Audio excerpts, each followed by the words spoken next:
So I got involved into feminism in two ways. One was through local groups, consciousness raising groups, book reading groups, with women who were in the kind of the same boat as me. You know, also they weren't anthropologists, but they'd all got degrees and they'd got children the same age as mine. And anyway, so that was one thing. But on the other side, several of us formed the London Women's Anthropology Group, which met for a number of years and produced a collection at one stage and ran a few conferences.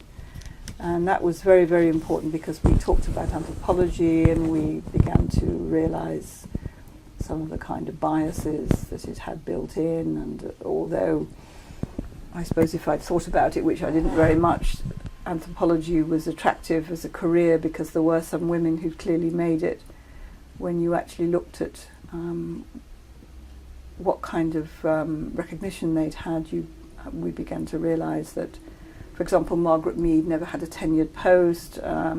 Audrey Richards, who was also a pioneering anthropologist, never got a professorship, and so on and so forth. So that there were limitations, and it was much harder to do whatever you wanted to do. So that was very, very important for me, being involved in that group and really rethinking who I was, what it meant being a woman anthropologist. And so when I started to think about what I would do on the next research project, I wanted to do something connected with gender, or women, I suppose we would have called it in those days.